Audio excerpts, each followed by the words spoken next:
오늘 우리가 읽은 이 이사야 5장 1절에서부터 7절의 말씀은 농부의 슬픈 노래입니다. 농사꾼의 슬픈 노래예요. 그리고 이것은 그보다 더 깊고 비통한 하나님의 노래이기도 합니다. 하나님께서는 이사야 선지자를 통해서 자신을 스스로 포도원의 농부라고 말씀하시고, 그리고 이스라엘과 특별히 유다의 왕조를 당신이 손수 가꾸신 포도나무로, 포도원으로 비유하고 계십니다. 이 노래는 기대와 사랑으로 시작했지만 이내 실망과 탄식, 그리고 준엄한 심판과 경고로 끝을 맺습니다. 우리는 하나님의 이 비통한, 이 가슴 아픈 노래를 통해서 단지 과거 이스라엘과 유다 왕조의 실패를 확인하는 것을 넘어서서 오늘날 우리의 삶의 열매는 과연 어떤 모습인지, 그리고 우리는 하나님께 기쁨을 드리는 좋은 열매인지 아니면 탄식을 자아내는 아주 볼품없는 열매인지를 깊이 살펴야 될 줄로 믿습니다. 하나님께서는 당신의 포도원을 어떻게 가꾸셨는지를 오늘 본문 1절과 2절에서 자세하게 묘사하고 있습니다. 우리 한번 1절, 2절 함께 읽는데요. 어디까지 읽냐면 여러분 술틀을 팥도다까지 한번 읽어볼게요. 함께 읽습니다. 시작. 나는 내가 사랑하는 자를 위하여 노래하되 내가 사랑하는 자의 포도원을 노래하리라. 내가 사랑하는 자에게 포도원이 있으며 심히 기름진 사내로다. 땅을 파서 돌을 제하고 극상품 포도나무를 심었도다. 그 중에 망대를 세웠고 또 그 안에 술틀을 팠도다. 아멘. 여러분, 이 농부 되신 하나님은 기름진 산에서 땅을 파서 돌을 제했습니다. 안 그래도 기름진 땅인데 그 땅에 혹시라도 남아있는 돌들이 있는지를 살펴보고 혹시라도 돌이 있으면 그것을 파가지고 더 기름진 땅으로 만들었다는 것입니다. 거기에다가 극상품의 포도나무 묘종을 심었던 것이죠. 그리고 외부의 위협으로부터 여러분 이 포도나무를 지키기 위하여 망대를 세웠고요. 여러분, 망대가 세워졌다는 것은 울타리가 쳐졌다는 것이죠. 그리고 최고의 결과물, 여러분 이 포도를 그냥 먹어도 맛있지만 이 포도 열매를 통해서 최고급 와인을 생산할 수 있는 술틀까지 마련하셨다라는 것입니다. 여러분, 하나님은요 최선을 넘어서서 신적인 완벽함으로 모든 것을 준비하셨습니다. 이것은 하나님께서 이스라엘을 향해서 얼마나 큰 사랑과 기대를 품고 계셨는지를 보여주고 있는 것이죠. 우리도 그렇지 않습니까? 뭔가 어떤 사업을 할 때 혹은 우리가 어떠한 이제 새로운 시작을 할 때 여러분 우리는 큰 기대를 가지고 이왕이면 좋은 것으로 채웁니다. 이왕이면 새 거, 이왕이면 좋은 거, 이왕이면 좀 보기 좋은 것들로 우리는 그것들을 채워나가죠. 하나님은요 단순히 인간적인 어떤 최선을 다한 것이 아닙니다. 하나님은 신적인 완벽함으로 모든 것을 완벽하게 갖추었습니다. 하나님은 이스라엘 백성들에게 가나안이라는 기름진 땅을 주셨습니다. 그리고 율법이라는 돌보심의 망대와 울타리를 쳐주셨고요. 그리고 돌과 같은, 그 땅에 뿌리 박혀 있던 돌과 같은 위협적인 가나안의 7 족속을 하나하나 제거하여 주셨습니다. 여러분, 모든 조건은 완벽했어요.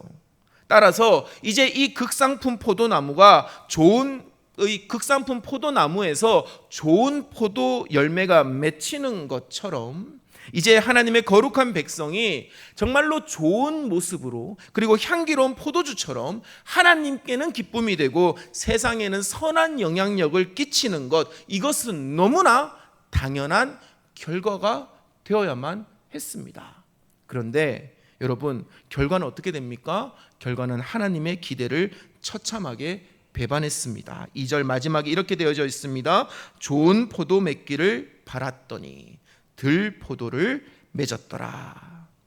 여러분, 여기서 들포도는 히브리어로 베우심이라고 하는데, 이 들포도는요, 단순히 품질이 조금 떨어지는 포도를 뜻하는 것이 아닙니다. 뭐 흠집이 있다거나 혹은 뭐 좀 쭈글쭈글하다거나 뭔가 크기가 좀 크지 않다거나 이 정도가 아니에요. 이 베우심이라고 하는 이 들포도는요, 악취가 나는, 그래서 쓸모없는 열매를 뜻하는 단어로 그 존재 자체가 목적을 완전히 배신했음을 시사하고 있는 것입니다.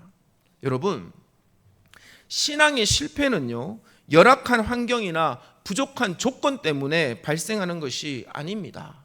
여러분의 신앙이 가장 기뻤을 때가 언제인지를 한번 생각해 보십시오. 여러분, 우리의 신앙의 열매가 가장 성숙했을 때가 언제인지를 한번 생각해 보시기 바랍니다. 좋을 때입니까? 나쁠 때입니까? 그렇죠. 오늘 대답 안 하기로 다들 밖에서 결심하고 오셨어요? 여러분, 우리의 신앙이요, 정말로 깊어지고 우리의 신앙이 하나님께 더 매달리는 신앙은요, 여러분, 좋지 않은 상황과 환경이었습니다. 우리는요, 잘못 생각하고 있어요. 신앙의 실패는요, 여러분, 오히려 모든 것이 완벽하고 평안할 때 영적인 나태와 교만이 싹트기 시작하는 것입니다. 그때부터 우리의 신앙은요, 망가지기 시작하는 것입니다. 하나님의 은혜를 당연한 것으로 여깁니다. 그리고 그분이 우리에게 기대하시는 바를 잊어버리게 됩니다. 당연한 것으로 여긴다니까요. 우리의 삶은요, 겉모습은 그럴듯해 보일지 몰라도 속은 썩어 문드러진 들포도를 맺기 시작하는 것입니다. 모든 것이 문제없어 보이는 바로 그 순간이 가장 위험한 영적 함정이 될 수 있음을 오늘 말씀은 우리에게 분명히 보여주고 있는 것이에요. 여러분, 오늘 말씀을 보십시오. 하나님은 완벽한 준비를 다 갖추셨습니다. 이제 결과는 좋은 결과를 기대할 수밖에 없어요. 그런데 그 결과는 들포도였습니다. 여러분, 완벽한 상황, 부족함이 없는 상황이 되니까 여러분, 그 속에 간절함이 사라진 것입니다. 내가 하나님의 목적과 기대를 부응해야겠다는 생각이 없어진 것입니다. 오늘 우리의 신앙도 한번 살펴봅시다. 조금 먹고 살만해졌으니, 이제 조금 여러분 여유가 있어졌으니 주님 앞에 나오기보다 세상 속으로 더 마음을 빼앗기고 세상 속에서 더 즐거움을 찾으려고 하고 있지 않습니까? 여러분, 그렇게 될 때 우리의 신앙은 어떤 신앙이 된다고요? 좋은 포도나무가 아니라 들포도와 같은 썩어 문드러진 신앙이 된다라는 사실을 깊이 깨달으시기를 주의 이름으로 간절히 당부합니다. 여러분, 이사야는 7절에서 하나님께서 기대하신 여러분 좋은 포도와 이스라엘이 맺어버린 이 들포도의 구체적인 차이를 우리에게 명확하게 보여주고 있습니다. 우리 7절의 말씀 한번 같이 읽어볼까요? 7절의 말씀 함께 읽겠습니다. 시작. 무릇 만군의 여호와의 포도원은 그가 기뻐하시는 나무는 유다 사람이라. 그들에게 정의를 바라셨더니 도리어 포악이요 그들에게 공의를 바라셨더니 도리어 부르짖음이었도다. 아멘. 여러분, 이 7절 속에 말씀을 잠깐만 띄워놔 주세요. 여러분, 이 7절 속에 하나님께서 기대하신 좋은 포도의 모습과 그리고 그 기대를 배신한 이스라엘이 맺어버린 썩어 문드러진 들포도의 구체적인 차이를 명확하게 보여주고 있습니다. 혹시 발견하셨습니까? 그 차이를 좀 알 것 같아요? 정의를 바랬는데 포악이 생겼고 공의를 바랬는데 도리어 부르짖음이 생겼다. 여러분, 이 말씀을 우리가 조금 더 잘 이해하기 위해서는 이 7절의 뒷부분, 그들에게 정의를 바라셨더니 도리어 포악이요 그들에게 공의를 바라셨더니 도리어 부르짖음이었도다라는 이 부분을 히브리어로 읽어봐야 됩니다. 우리 다들 히브리어 할 줄 알잖아요. 그러니까 우리는 이제 읽어볼 겁니다. 그렇죠? 한번 같이 읽어볼까요? 여러분, 괄호 앞에 있는 색깔된 부분을 읽어주시기 바랍니다. 함께 읽습니다. 시작. 그들에게 미시파트를 바라셨더니 도리어 미시파흐요 그들에게 체다카를 바라셨더니 도리어 체아카이었도다. 아니, 히브리어 다들 읽을 수 있잖아요. 다시 한번 읽어봅시다. 시작. 그들에게 미시파트를 바라셨더니 도리어 미시파흐요 그들에게 체다카를 바라셨더니 도리어 체아카이었도다. 아멘. 여러분, 말씀 이거 잠깐만 띄워놔 주세요. 여러분, 하나님은 정의 미시파트를 바라셨는데 현실은 무엇입니까? 포악입니다. 미시파흐입니다. 즉 피 흘림과 폭력이었던 것이죠. 하나님은 공의, 체다카를 바라셨는데 현실은 무엇입니까? 부르짖음, 체악하였습니다. 즉 억압받는 자들의 고통스러운 절규였다는 것이에요. 여러분, 미시파트와 미시파흐, 체다카와 체악하 발음이 비슷합니까? 비슷하지 않습니까? 비슷하잖아요. 발음이 매우 유사합니다. 이것은 들포도가 좋은 포도와 완전히 다른 식물이 아니라 본질이 미세하게 뒤틀리고 변질된 결과물임을 보여주고 있는 것입니다. 사랑하는 우리 대학교회 교회 여러분, 악마는요 한때는 천사였음을 기억하시길 바랍니다. 여러분, 겉보기에는 비슷해 보일 수 있습니다. 이스라엘 백성들은 제사를 드리고요, 절기를 지켰고요, 종교적인 형식을 유지했습니다. 오늘날 우리 시대도 마찬가지죠. 손에 성경책을 들고 대문에는 교회의 명패를 붙입니다. 차에는 십자가를 걸어둡니다. 주일 예배에 참석하는 모습 동일합니다. 그러나 그 삶의 열매, 그 내면의 본질은요 하나님이 원하시는 것과 정반대의 것이 있을 수 있다는 것입니다.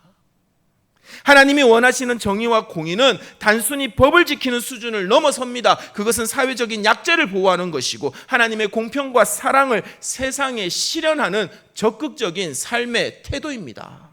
하지만 이스라엘은 이와 같은 삶, 거룩한 삶의 본질을 잊어버린 것입니다. 그래서 그들은요 흉내내기만 한 것입니다. 흉내내니까 비슷해 보이고 비슷해 보이지만 진짜는 아닌 것이죠. 제가 오늘 이 설교를 준비하다가요 잠깐 눈물을 흘렸습니다. 왜냐하면 어렸을 적에 생각났기 때문에 그래요. 여러분, 목사가 잘 사는 것 같아요? 못 사는 것 같아요? 여러분, 생각보다 목사는 못 삽니다. 목사가 잘 산다는 것은 목사가 문제가 있다는 거예요.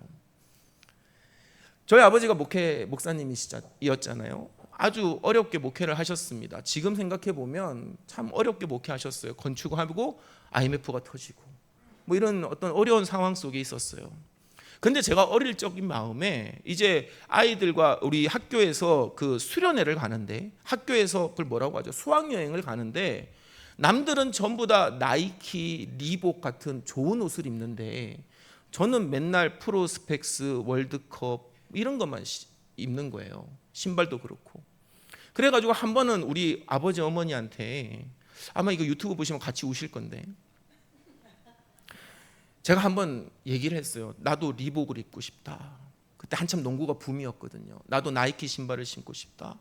근데 안 해주시더라고요. 싸워서 겨우 신었던 신발이 르카프였습니다. 그런데 어느 날 우리 어머니가 저보고, 야, 너 이거 수학여행 갈 때 이거 입어 라고 딱 줬는데 리복인 거예요. 그래가지고 그 리복을 입고 수학여행을 갔어요. 그리고 아이들과 신나게 노는데 어떤 한 아이가 저를 가만히 보더니 이렇게 얘기하는 거야. 야, 너 좀 이상하다. 왜? 야, 너 이거 리복이 아닌데? 이러는 거예요. 그리고 자세히 보니까 리복이 아니라 리북이었습니다. 나이키가 아니라 나이서인 것처럼. 여러분, 그때 제가 얼마나 부끄러운지 몰라요. 제가 오늘 이 설교를 준비하다 그때가 생각났어요. 사랑하는 성도 여러분, 우리가 진짜가 아니면요 결국에 우리는 부끄러움을 당합니다. 이름은 비슷할 수 있으나 여러분, 하나님의 삶의 본질에 가까워지지 않으면, 그 삶의 본질을 붙잡고 살지 않으면 여러분, 우리는요 세상의 비난과 손가락질을 받을 수밖에 없음을 기억하시기를 주의 이름으로 간절히 당부합니다. 여러분, 강자가 약자를 포악스러운 폭력으로 억압하고 그 결과가 무엇이었습니까? 고통의 부르짖음이 가득한 사회로 만들었던 것입니다. 하나님이 원하시던 모습이 아니었어요. 하나님이 완벽하게 준비하시고 하나님이 원하셨던 그 아름다운 세상의 와인과도 같은 삶은 무엇이었습니까? 신앙의 이름으로 정의와 공의를 실천하는 것이었습니다. 하나님을 찬양하고 세상 사람들이 하나님의 은혜 가운데 선한 영향력을 함께 누리며 살아가는 것, 하나님은 그것을 원했어요. 그런데 여러분, 포악스러운 폭력과 억압이 난무했습니다. 약자들은 고통의 부르짖음이 끊어지지 않았던 것입니다. 신앙의 이름으로 종교의 형식으로 포장했지만 그 실체는 무엇이었습니까? 악취로 가득한 들포도와 같았던 것이에요. 여러분, 제가 초기 사역할 때 일이었습니다. 이제 교회 안에 사무실이 같이 있어가지고 한 예배당 안에 사무실 한 켠이 제 사무실이어서 한참 일하고 있는데 택배 기사 한 분이 이제 배달을 오셨더라고요. 그래서 이제 오시면 자주 그런 일이 있으니까 아유 감사합니다 하고 의례적인 인사를 드리고 보내려고 하는데 그분이 저한테 대뜸 아유 목사님 커피 한 잔 주세요 이러시는 거예요. 그렇게 하도 자연스럽게 말씀하시길래 얼른 커피를 한 잔 내어드렸습니다. 아니 교회를 어렵지 않게 여기고 목회자를 어렵지 않게 대하는 모습이 왠지 성도 같아서 혹시 교인이세요? 라고 물었더니 그 동네 근처 교회의 장로교 안수 집사시더라고요. 그래서 제가 이렇게 얘기했습니다. 아이고 택배일 하느라 참 피곤하실 텐데 주일 성수까지 하시고 참 대단하십니다. 그랬더니 그분의 입에서 당연히 예배 드려야죠. 그렇게 얘기를 하고 이제 마치면 훈훈하게 끝날 것 같은데 그분이 이렇게 얘기하는 겁니다. 그런데 목사님, 이 동네 택배 기사들이 피하고 싶은 요주 인물들이 대부분 교회 사람들이라서 참 마음이 그렇습니다. 라고 말끝을 흐리시는 것이에요. 그리고는 택배 기사들을 함부로 대하는 사람들 집 때문에 유독 교회 명패가 달려있는 경우가 많아요. 저도 교회를 다니지만 참 많이 부끄럽습니다. 라고 말을 남기시고 얼른 커피를 드시고 다시금 나가셨습니다.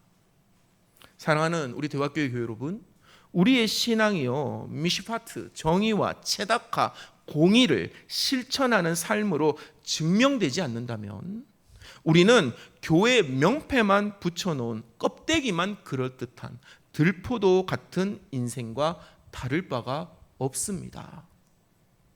극상품의 포도 열매와 같은 진실한 성도들이 되시기를 주의 이름으로 간절히 축원합니다.